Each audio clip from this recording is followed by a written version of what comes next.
Hi, my name is Hugo Guerra and this is Hugo's Desk. Today a small break from the visual effects tutorials.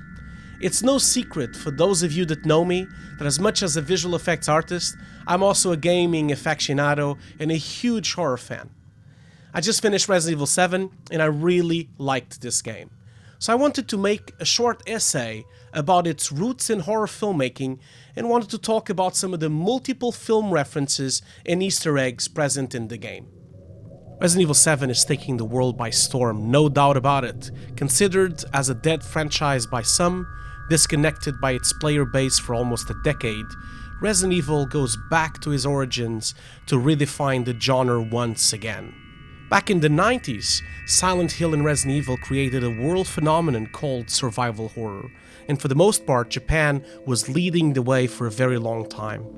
Silent Hill's psychological terror, the graphic horror of Resident Evil 1 to 4, including my favorite one, Resident Evil Code Veronica. The dark atmosphere of Project Zero, the great Clock Tower games, it all looked like it was unstoppable.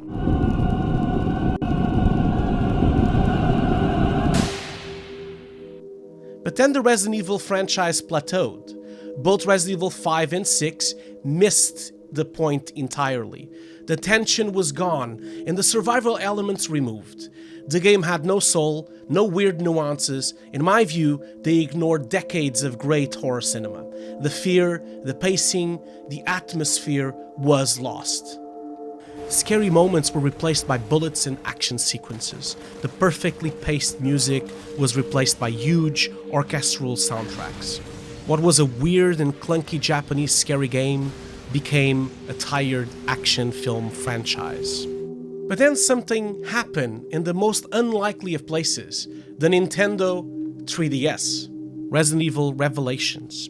It was a return to form, not really a game of the series, it was considered a spin-off, but it had the atmosphere of the Spencer Mansion on Resident Evil 1. This time, it wasn't a mansion, it was a ship called the Queen Zenobia.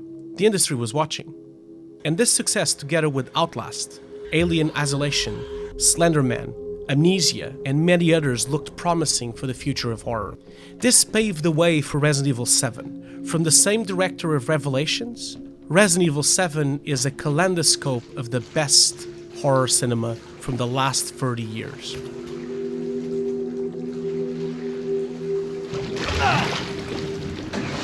Here are a few of the many film references in the game. The first half of the game is one huge homage to the Chainsaw Massacre.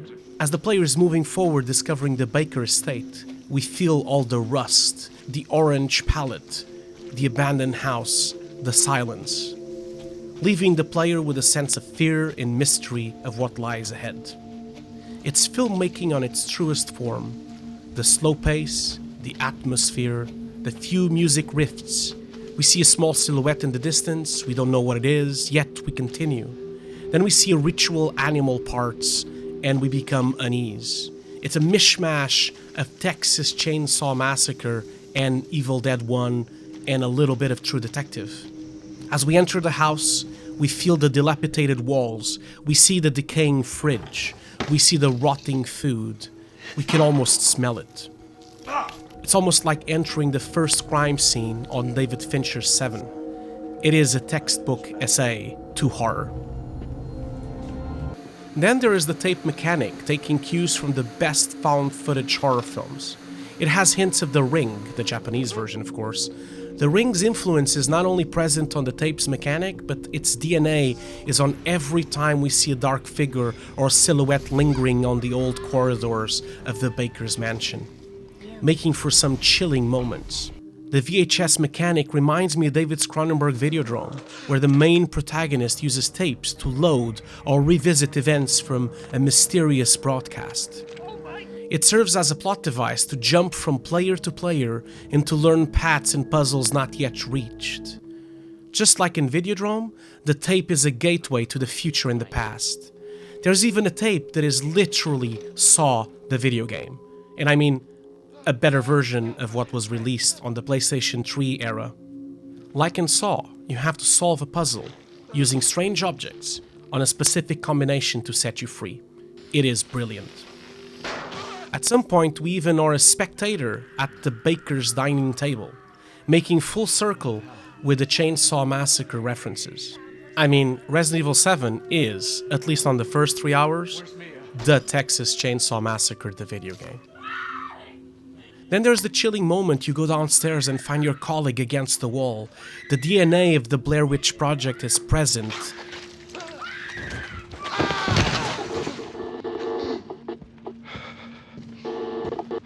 And the list goes on as you go deeper and deeper into the game. There's even the story of the mutation of the family and Evelyn, full of references and notes from the very best and the most obscure horror cinema. The game reminds me of Possession, where Anna's body streams blood and liquid, almost melting. There are references to Alien, where Ethan Winters is stuck on what looks really like an alien's hive. References to Outlast, where you have an entire chapter where you have no weapons to defend yourselves. References to Alien Isolation, where you try to not get spotted by the baker's family inside the mansion, almost helpless to try to defend yourself. And of course, the influence of PT is so clear. From the photorealism approach to the graphics, the rain in the window, the sound design, the chromatic aberration. And then you have John Carpenter's The Thing.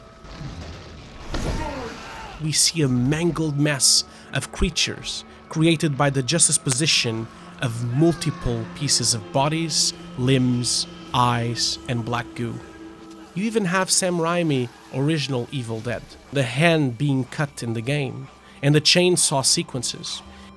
The end credits, huge homage to David Fincher's 7 opening credits, with old newspapers and clippings edited together to show parts of the game that you just finished, together with the credits and the game's creators' names. Every single piece of this game was created by pure passion and love for horror filmmaking. The list goes on and on. Resident Evil 7 is a mishmash of the best horror films from the last 30 years. And this is great. It never seems forced, and it takes its inspirations to a great level. It is a game with soul, a game we won't forget anytime soon. Especially if you play it in VR.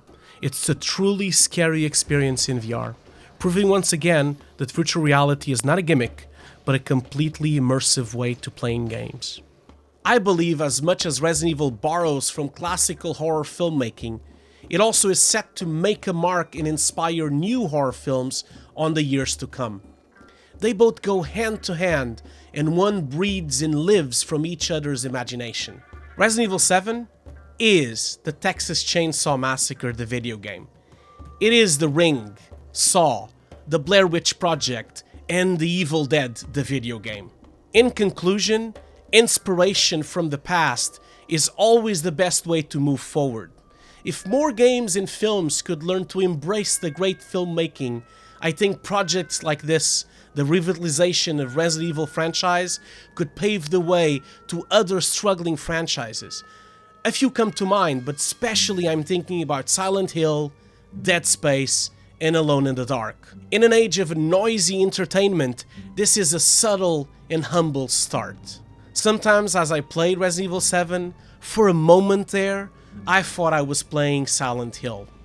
It is not as strong as Silent Hill 2 psychological horror, but it is the best horror game out right now. We welcome the return of psychological terror. We embrace it. I hope to see you next time, and thank you so much for watching.